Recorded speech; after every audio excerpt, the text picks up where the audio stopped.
삶의 기적을 일으키는 30분 예배를 시작하도록 하겠습니다. 하나님께서 오늘 우리에게 주신 말씀은 사도행전 11장 19절에서 21절까지 말씀입니다. 이 말씀 제가 봉독하도록 하겠습니다.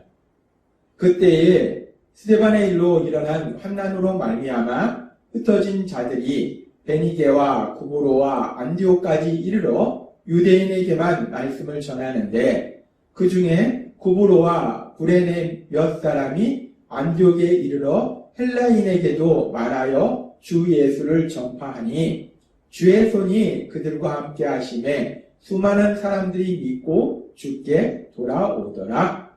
아멘.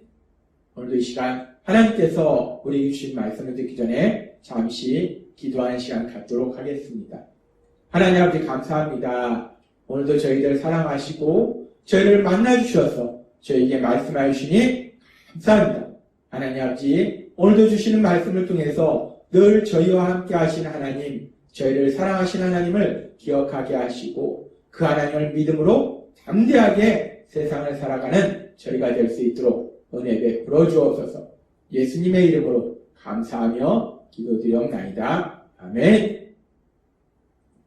우리가 어제도 살펴봤지만 사도행전 11장 1절부터 18절까지의 말씀은 이제 베드로 사도를 통해서 이방인 고넬료와 그와 함께하는 사람들이 구원받았을 때 그 소식을 들은 유대 그리스도인들이 처음에는 자신들이 이제까지 가지고 있던 그 생각의 기준으로 베드로 사도를 판단해서 비난했지만 결국은 하나님의 말씀을 듣고 하나님의 선하신 뜻을 알게 된 이후에는 그 자신들의 생각을 고집하지 않고 하나님의 뜻에, 하나님의 말씀에 자신들의 생각을 변화시키고 그 하나님을 찬양하는 그런 모습을 볼 수 있습니다.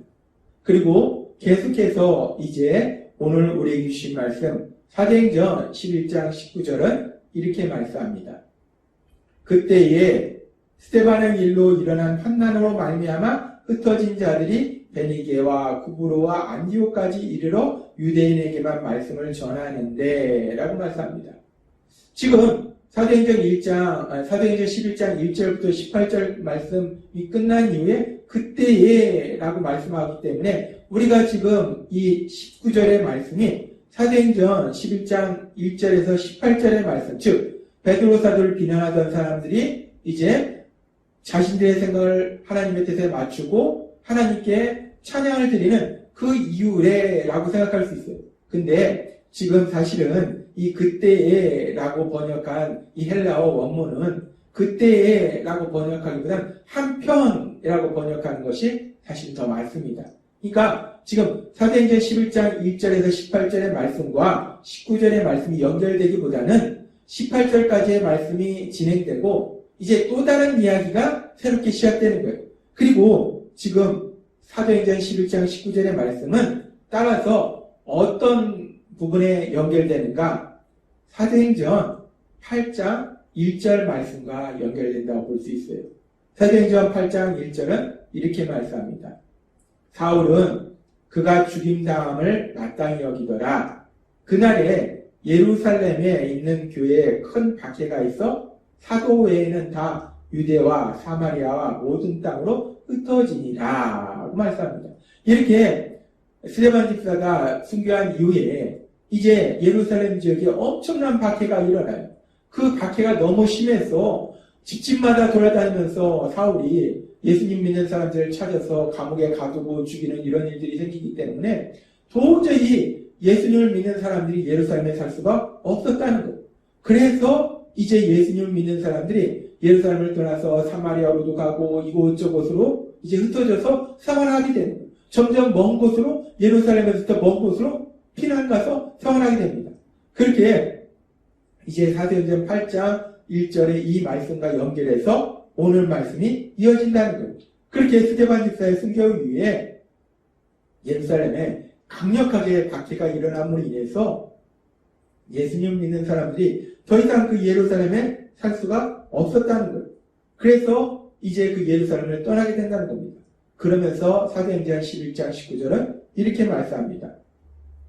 그때에 스데반의 일로 일어난 환난으로 말미암아 흩어진 자들이 베니게와 구브로와 안디옥까지 이르러 유대인에게만 말씀을 전하는데 라고 말씀합니다. 지금 이제 사도행전 8장 1절의 말씀처럼 스데반의 순교 이후에 이제 강력한 예루살렘에 사는 사람들, 예수님 믿는 사람들에 대한 강력한 박해가 시작됨으로 인해서 그 환난으로 인해서 도저히 살 수 없었던 사람들이 여기저기로 흩어졌는데 베니게와 구브로와 안디옥까지 흩어져 살게 되는 거예요. 그렇게 흩어진 사람들이 예수님을 믿는 사람들이 예수님을 믿는 유대인들이 흩어진 지역에서도 여전히 복음을 전합니다. 근데 누구에게? 유대인에게만. 어제도 하나님께서 말씀해 주셨지만 예수님을 믿지만 그럼에도 불구하고 그들은 구약 시대부터 그들이 가지고 있었던 생각이 있었다는 거예요. 유대인의 하나님, 유대인만의 하나님. 그래서 유대인만이 구원을 받을 수 있다는 그런 생각들이 있었기 때문에 오로지 유대인에게만 복음을 전했다는 거예요. 그런데 그렇게 대부분의 사람들은 오로지 자신과 같은 유대인에게만 복음을 전했는데 그런데 계속되는 사도행전 12장 20절에서 21절은 이렇게 말씀합니다. 그 중에 구브로와 구레네 몇 사람이 안디옥에 이르러 헬라인에게도 말하여 주 예수를 전파하니 라고 말씀합니다. 그렇게 흩어졌던 유대인 그리스도인 중에 몇 사람이 대부분은 같은 유대인에게만 복음을 전하는데 예수님에 대해서 말씀을 전하는데 그 중에 몇 사람이 헬라인에게도 예수님을 전한다는 거예요. 복음을 전했다는 거예요. 그러니까 11장 21절에 주의 손이 그들과 함께 하심에 수많은 사람들이 믿고 주께 돌아오더라 라고 말씀합니다. 그렇게 유대인 그리스도인들이 예루살렘에 일어난 박해로 인해서 이곳저곳 흩어져서 생활하면서 대부분은 유대인에게만 복음을 전하는데 그 중에 몇몇 사람이 헬라인에게 복음을 전함으로 인해서 헬라인이 구원받는, 이방인이 구원받는 그런 역사들이 일어나기 시작함을 성경은 말씀합니다. 우리가 사도행전 8장의 말씀을 통해서 앞에서 살펴봤지만 예루살렘에 살고 있던 예수님을 믿는 사람들, 그 예수님을 믿는 사람들이 이제 스데반의 순교 이후에 강력한 박해로 인해서 도저히 그 예루살렘에서 살 수가 없었어요. 자신들의 삶의 터전, 거기서 생계를 유지했던 그리고 집도 있고 그런 자신들의 삶의 터전에서 도저히 살 수가 없었어.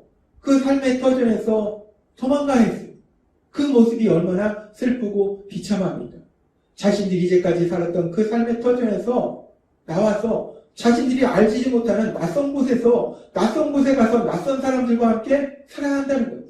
그렇게 슬프고 비참한 상황입니다. 이 사도행전 8장에 예루살렘 지역에 살고 있던 예수님을 믿는 사람들에 대한 그 박해의 모습을 보면 참으로 슬프고 비참한 모습이에요. 그런데 그렇게 참으로 슬프고 비참한 모습인데 그렇게 악한 자들이 예수님을 믿는 사람들을 박해함으로 인해서 그 박해로 인해서 예수님을 믿는 유대인들이 이곳저곳으로 흩어졌고 그 중에는 예루살렘에서 480km나 떨어진 먼 지역인 안디옥까지 그렇게 그곳까지 가서 살았던 사람들이 있다는 거예요. 근데 그곳까지 멀리 갔던 사람들이 이제 유대인에게만 복음을 전파한 것이 아니라 이방인에까지 복음을 전파해서 예루살렘뿐만 아니라 온 유대뿐만 아니라 사마리아와 땅끝까지 이르러 복음을 전파하라 말씀하신 그 예수님의 말씀처럼 이제 세상의 많은 사람들이 유대인뿐만 아니라 이방인들까지 구원받는 놀라운 역사들이 일어나더라는 겁니다. 우리는 이 말씀을 통해서 아주 신비한 하나님의 역사하심에 대해서 우리가 다시 한번 깨달을 수 있습니다. 악한 자들은 예수님 믿는 사람들을 박해합니다. 악한 자들은 악행을 저질러요. 그런데 그런 악한 자들의 악행을 통해서 하나님은 그런 악한 자들의 악한 그런 행위조차도 그걸 통해서 하나님의 선하신 뜻을 이루시기라는 거예요. 하나님께서 말씀하신 것처럼 마가복음 16장 15절과 사도행전 1장 8절의 말씀처럼 온 천하의 복음을 전하라. 땅끝까지 내 증인이 되라. 이 말씀처럼 예수님을 믿지 않던 그 악한 유대인들이 예수님을 믿는 사람들을 박해하던 그런 악한 그런 행위를 통해서 그 악을 통해서 하나님의 선하신 뜻을 이루시는 놀라운 역사가 일어나자는 겁니다. 참으로 놀랍고 신비합니다. 그리고 이 모든 역사에 대해서 사도행전 11장 21절의 말씀을 보면 주의 손이 그들과 함께 하심에 수많은 사람들이 믿고 주께 돌아오더라 라고 말씀합니다. 주의 손이 그들과 함께 하신다는 것은 하나님의 능력이 그들과 함께 하신다는 것. 하나님의 능력이 그들과 함께 하신다는 것을 우리가 구체적으로 살펴보면 오순절날 예수님을 믿는 사람들에게 임하신 성령님, 그 성령님이 능력으로 역사하시니까 성령님이 능력으로 역사하시니까 그 이방인, 그 멀리 예루살렘에서 480km나 떨어진 그 먼 안디옥에 살고 있던 그 이방인, 헬라인까지도 구원받는 놀라운 역사, 그 하나님의 선하신 뜻이 이루어지더라는 거예요. 성령님이 역사하시니까 그 성령님은 악한 자들의 그 악을 선으로 바꾸시는 놀라운 역사를 이루시더라는 겁니다. 하나님께서 전에도 우리에게 여러 번 말씀하셨지만 화가 복으로 바뀌는 전화위복의 역사를 이루시더라는 거예요. 하나님은 오늘도 우리에게 말씀하십니다. 오순절날 예수님을 믿는 사람들에게 임하신 성령님, 그 성령님이 능력으로 일하시기 시작하니까 성령이 능력으로 역사하시니까 악한 자들의 악한 행동조차, 악한 계획조차도 선으로 바꾸시는 놀라운 역사를 체험하게 하신다는 거예요. 그런데 그렇게 오순절날 예수님을 믿는 사람들에게 임하시고 능력으로 역사하신 그 성령님이 지금 오늘도 하나님의 말씀을 듣고 있는 우리들에게 함께하고 계심을 믿습니다. 그 성령님이 우리의 죄를 회개하고 예수님을 구주와 주님으로 믿을 때 우리에게 오셔서 우리와 함께 하신다는 거예요. 그 성령님이 우리 삶 속에서 능력으로 역사하신다는 거예요. 따라서 지금 오늘 말씀을 통해서 성령님의 능력으로 역사하실 때 비록 악한 자들이 악한 행동을 하고 악한 계획을 할지라도 그 성령님이 악을 선으로 바꾸시는 놀라운 역사를 이루신 것처럼 화가 복으로 바뀌는 전화위복의 역사를 이루신 것처럼 예수님을 믿는 우리가 이 땅을 살아갈 때 우리가 만나는 다양한 상황들, 우리 주변의 악한 자들, 또 우리를 고통스럽게 하는 악한 사단의 그 많은 공격이 있을지라도 우리 성령님이 우리 삶 속에서 능력으로 역사하셔서 악을 선으로 바꾸는 놀라운 역사를 체험하도록 하실 걸 믿습니다. 우리 성령님이 역사하시면 하나님께서 우리에게 여러 번 말씀하시지만 화가 복으로 바뀌는 전화위복, 그 전화위복의 역사를 체험하게 됐다는 거예요. 오늘도 하나님께서 우리에게 주신 말씀처럼 우리와 함께 하시는 성령님, 그 성령님의 역사하심을 인해서 우리가 세상을 살아가면서 그 어떤 일을 만날지라도 악을 선으로 바꾸시는 그 하나님의 역사하심, 화를 복으로 바꾸시는 전화위복의 역사를 이루시는 그 하나님의 역사하심, 그 하나님의 역사하심을 풍성하게 체험하시는 여러분 되시길 주님의 이름으로 축원합니다. 기도하겠습니다. 하나님 아버지 감사합니다. 오늘도 주신 말씀처럼 성령님이 능력으로 역사하시면 악을 선으로 바꾸시는 역사, 화를 복으로 바꾸는 전화위복의 역사, 그 놀라운 역사를 체험하게 될 걸 믿습니다. 늘 예수님을 믿는 저희와 함께 하신 성령님, 그 성령님의 역사하심으로 인해서 오늘 주신 말씀처럼 그 어떤 상황을 만날지라도 그 모든 것을 통해서 가장 좋은 것을 주시는 하나님의 놀라우신 역사하심을 체험하는 저희 모두가 될 수 있도록 은혜를 베풀어 주옵소서.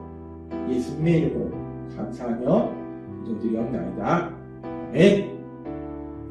이 시간도 하나님께서 우리 주신 말씀을 묵상하면서 조용히 기도하는 시간 갖도록 하겠습니다.